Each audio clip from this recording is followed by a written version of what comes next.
The camera shakes. Medical equipment crashes to the floor. A nurse screams and runs down the sterile white hallway as over 300 pounds of pure rage tears through the hospital corridor like a natural disaster given human form. This isn't supposed to happen. Hospitals are sacred ground. They're where warriors heal, where families gather, where life hangs in the most delicate balance. But Brock Lesnar, the beast incarnate, just shattered every unwritten rule in professional wrestling, and what you're about to witness will make your blood run cold and your heart pound out of your chest. If you're not absolutely furious by the end of this story, check your pulse, because you might not have one. And if you think you know where this is going, trust me, you have no idea how deep this rabbit hole goes. Seth Rollins was vulnerable. The architect, the visionary, the man who has survived hell in a cell matches, Royal Rumbles, and wars with the most dangerous superstars on the planet was lying in a hospital bed, hooked up to monitors, recovering from injuries that would end most men's careers. His ribs were taped. His body was broken. He couldn't defend himself. And that's exactly when Brock Lesnar decided to strike. Now let that sink in for a second.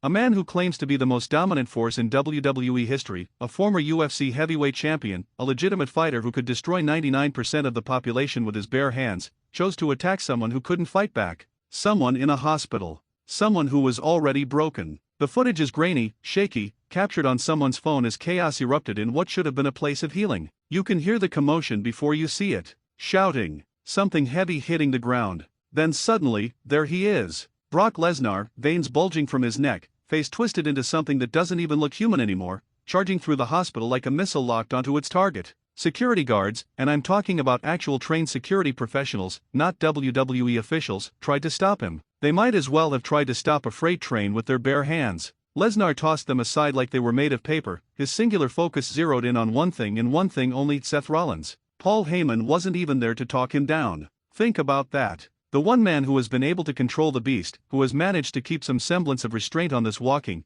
talking destruction machine, was nowhere to be found. This was Brock unleashed, Brock unfiltered, Brock with absolutely nothing holding him back. And the most terrifying part? The look in his eyes wasn't anger. It was something worse. It was cold, calculated purpose. This wasn't a crime of passion. This was premeditated destruction. The hospital staff didn't know what to do. How do you prepare for something like this? They train for cardiac arrests, for trauma victims, for medical emergencies. Nobody trains for a 286-pound former UFC champion breaking down your doors looking for blood. Nurses evacuated patients from nearby rooms. Doctors hit panic buttons. The entire floor descended into absolute pandemonium, and at the center of it all was the beast, getting closer and closer to Seth Rollins' room with every thunderous step. Here's what makes this even more insane. Seth knew. According to reports from people close to the situation, someone tipped Rollins off that Brock was coming. Imagine being in that position. You're already hurt, already in pain, stuck in a bed with monitors beeping around you, and someone tells you that Brock Lesnar is on his way to finish what he started. What do? You can't run. You can barely move.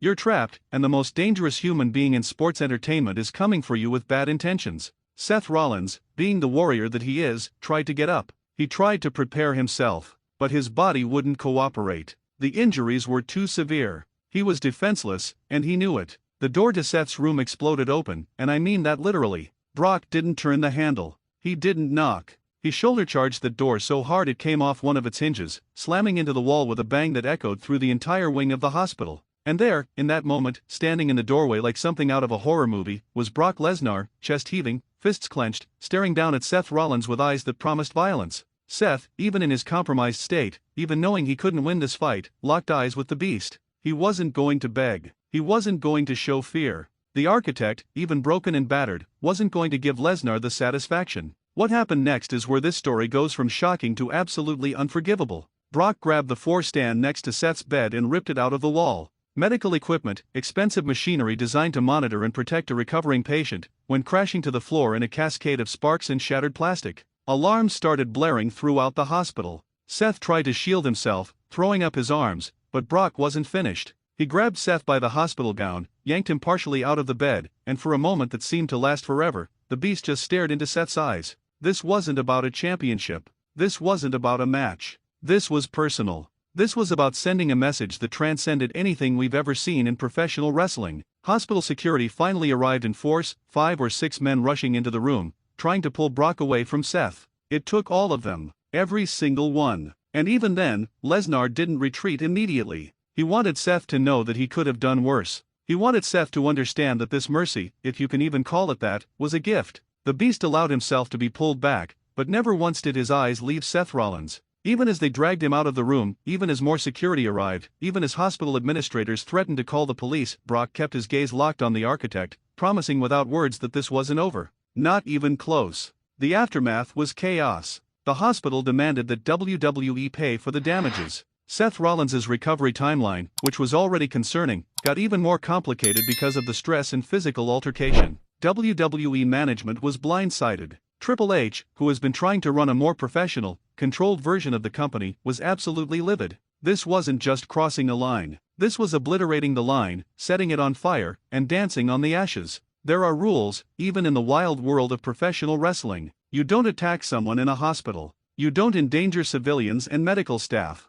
You don't create a situation where real people, real non-wrestlers, could get hurt. Brock Lesnar violated every single one of those rules, and he did it without a shred of remorse. But here's where it gets even more complicated, and this is the part that's going to make your head spin. Paul Heyman, when he finally addressed the situation, didn't apologize. He didn't condemn Brock's actions. Instead, he justified them. In a promo that sent shockwaves through the entire wrestling world, Heyman stood in the middle of a WWE ring and explained, in his uniquely eloquent way, why Seth Rollins deserved what happened to him. He pulled up footage from weeks prior, showing Seth delivering a series of brutal attacks on Brock. He showed clips of Seth using steel chairs, of Seth targeting Brock's knees, of Seth doing everything in his power to injure the Beast. And then Heyman asked a question that nobody wanted to answer: what did you expect Brock to do? The WWE universe was split right down the middle. One half was absolutely disgusted, calling for Brock to be suspended, fined, or even fired. The other half, and this is the disturbing part, understood. They didn't necessarily agree with it, but they understood.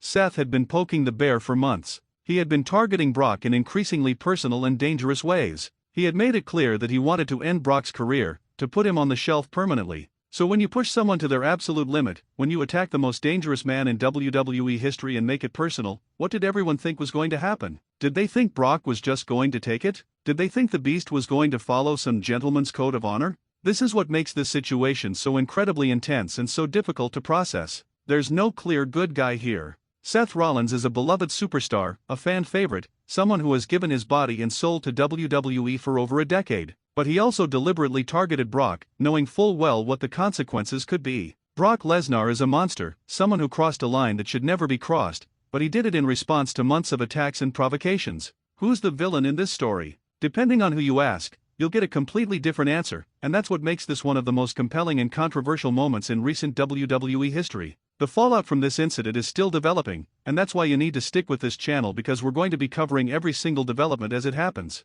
If you're not already subscribed, do yourself a favor and hit that subscribe button right now, because trust me, this story is far from over. We're going to be breaking down every promo, every response, every possible match that could come from this nuclear situation. And look, I know everyone asks for subscriptions, but this is different. This is the kind of story that you don't want to miss a single update on. We're all in this together, trying to make sense of what just happened and what's going to happen next. So subscribe, turn on notifications, and let's navigate this insanity together. The question everyone's asking now is what happens next. WWE management has to respond. They can't just let this slide. But here's the problem: Brock Lesnar doesn't care about fines. He doesn't care about suspensions. He's made more money than most people will see in 10 lifetimes, and he can walk away from WWE whenever he wants and go back to his farm in Saskatchewan without losing a minute of sleep. So how do you punish someone who is essentially unpunishable? How do you control someone who has proven time and time again that he doesn't care about consequences? Some people are calling for a match, a blow-off match where Seth can get his revenge in a controlled environment.